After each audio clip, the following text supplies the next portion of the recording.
నమస్తే మేడం. ముందుగా మా అహింసా మెడిటేషన్ ఛానల్ తరపున మీకు ధన్యవాదాలు తెలుపుకుంటున్నాం. ముందుగా మీ పేరు, మీరెక్కడి నుంచొచ్చారు తెలియజేయండమ్మా. అది పేకేరండి. నా పేరు సత్యవతి. సో, ధ్యాన పరిచయం ఎలా జరిగింది? ముందుగా అసలు మీకు ధ్యానం గురించి ఎలా తెలిసింది? ధ్యానం నేను ధ్యానంలోకొచ్చి 13 సంవత్సరాలయిందండి. అనంత మేడమ్మ గారని ఒక మేడమ్ గారు శివాలయంలో క్లాసులు పెట్టారు. పెడితే ఆవిడ ఈ మాంసాహారం కోసం క్లాసులు చెప్పారు. చెప్తే ఆవిడ ఒక రోజే పప్పు తినేదని, కనమ రోజులన్నిటిలో ఎనభై తినేదాన్ని అని చెప్పారు. అదేంటది ఆవిడ అలా ఆవిడే మానలేదు కానీ మన మానడం వల్ల ఏమైంది, మనం కూడా మానేయాలి. నేను వారానికి ఒక రోజు తినేదాన్ని, ఆవిడైతే రోజు తిన్న ఆవిడ మానేసింది. మనం ఎందుకు మానకూడదని ఒక ఆలోచన వచ్చింది నాకు. ఒక ఆలోచన రావడం వల్ల నేను ఆ రోజు నుంచి మానేసిన ఇప్పుడు వరకు 80 అనేది టచ్ చేయలేదు. చాలా బాగుందండి. సో, అసలు ఈ ధ్యానం గురించి విన్నప్పుడు సాధన చేయగా మీకు ఏమనిపించింది? ఎలాగా కంప్లీట్‌గా మీరు ఈ ధ్యానంలోకి వచ్చారు? ఎటువంటి నమ్మకంతో దీంట్లోకి వచ్చారు? అంటే నాకు హెల్త్ ప్రకారంగా బాగుండేది కాదు. ఎక్కువగా వర్క్ చేస్తే ఫీవర్ అది వచ్చేసేది.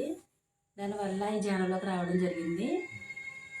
నాకేంటంటే ఆవిడ అలా క్లాస్ విన్నాక ధ్యానంలో కూర్చునేదాన్ని. 2 అవర్స్ దాకా కూర్చునేదాన్ని. కూర్చున్నాక ఆ బాడీ అంతా తేలికపడి ఏదో ఒక అనుభూతి, అదొక రకమైన సంతోషాన్ని పొందేదాన్ని.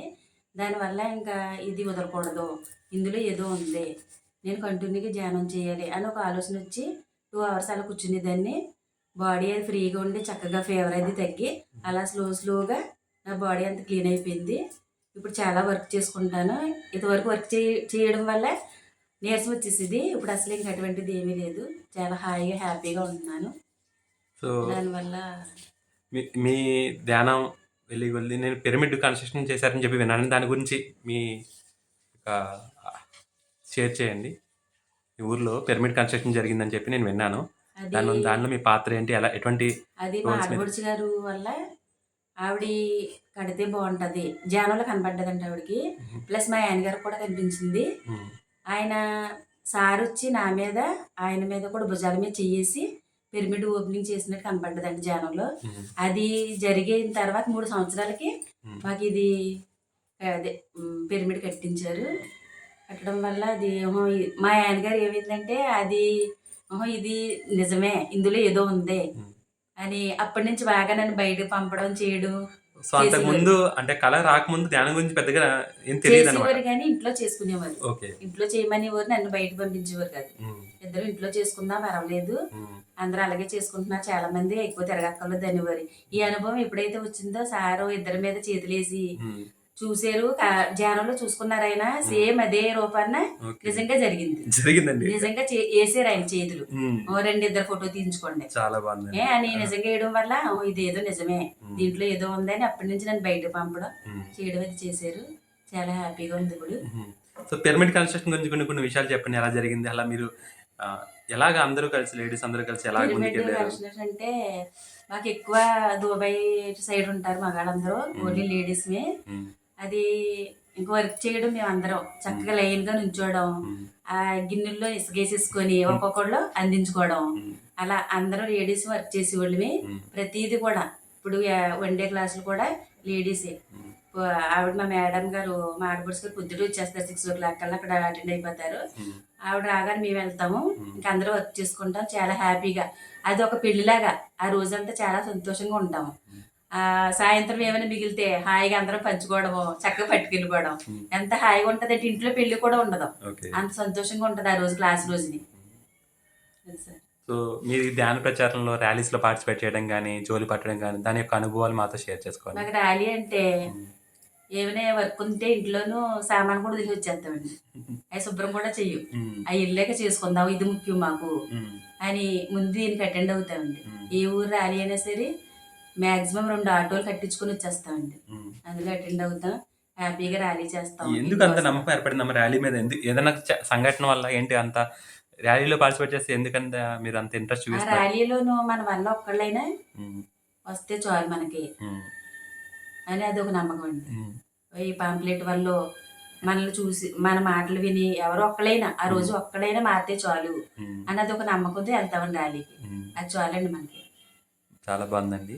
అలాగే జోలి పట్టడం గురించి కూడా నేను చాలా గొప్పగా చేస్తారని విన్నాను. సో, జోలి పట్టినప్పుడు సో, మీకెలా అనిపిస్తది? ఏంటి?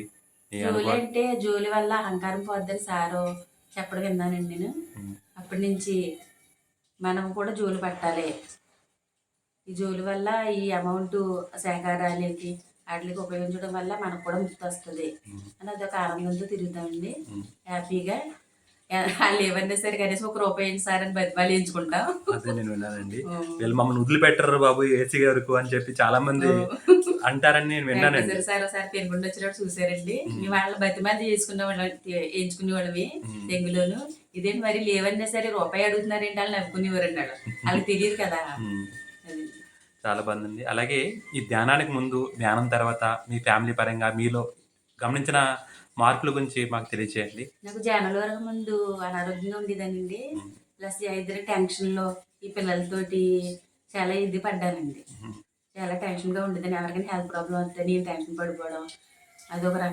అదో రకమైన ఆలోచనతో ఉండేదానండి. ఇందులోకి ఎప్పుడైతే వచ్చానో ఈ ధ్యానం వల్ల ఒక ధైర్యం ఏర్పడిందండి. హ్మ్. ఏమైనా ఆర్థిక ఇబ్బందులున్నా ఏం పర్వాలేదు ప్రకృతి మాత చూసుకుంటది. మన సార్ ఉన్నారు అన్న నమ్మకం అండి. దానివల్ల చాలా బాగుంటుంది. మా కుటుంబం అంతా శాఖాహార కుటుంబం అండి. మా ఆయన గారికి థ్యాంక్స్ అండి. ఎందుకంటే ప్రతిదానికి నాకు ఎంకరేజ్ చేస్తారు. హ్మ్. ఎక్కడికి వెళ్ళొద్దు ఇదివరకు వద్దనేవారు. ఇప్పుడు మాత్రం వెళ్ళమంటున్నారు. హ్మ్. ఆయన దగ్గరుండి తీసుకొస్తారు, పంపిస్తారు. మా ఆయన గారికి కృతజ్ఞతలు చెప్పుకుంటున్నానండి నేను. మా పిల్లలకి అందరికీ కృతజ్ఞతలండి. హ్మ్. చాలా బాగుందండి. సో, పత్రి సార్‌తో మీకున్న అనుభవాల్ని ఏదైనా మంచి సంఘటనలు మాతో షేర్ చేసుకోండి. ప్రతిసారండి మాది పిరమిడ్ ఓపెనింగ్‌కి ఆ రోజున ఏమైందంటే మా ఆడపడుచు గారు నలుగురిని పంపించారండి మా ఇంటి దగ్గరికి. వాళ్ళకి టిఫిన్‌లు అయన్నీ అరేంజ్ చేసి పెట్టి వెళ్ళేటప్పటికి ఏమైందంటే స్కూల్ దగ్గర చైర్స్ అన్నీ నిండిపోయినాయండి. ప్లస్ ఎనకాల గ్రౌండ్ కూడా మా వోళ్ళందరూ కూర్చుండిపోయారు. హ్మ్. నాకు ఎళ్ళేటప్పుడు ప్లేస్ లేదండి. హ్మ్. "కత్రిజీనైనా నాకు కాళ్ళు అవుతున్నాయి సారు.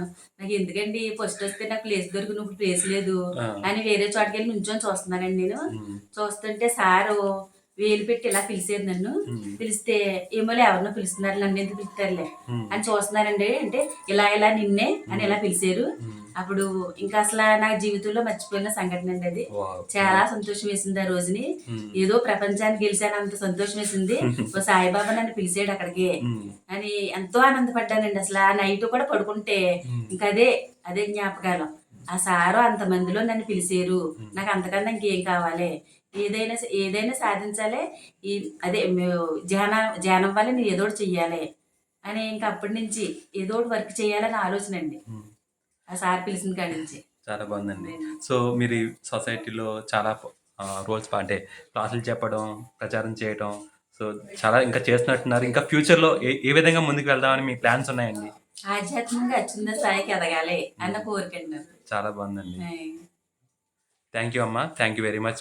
మీ అనుభవాలు మాతో షేర్ చేసినందుకు మా అహింస మెడిటేషన్ ఛానల్ తరపున ధన్యవాదాలు తెలుపుకుంటున్నామండి. థ్యాంక్ యూ ఈ అండి. పిఎంసి వారి అవకాశం ఇచ్చినందుకు వాళ్ళందరికీ కృతజ్ఞతలండి. మీకు థ్యాంక్ యూ. థ్యాంక్ యూ అండి.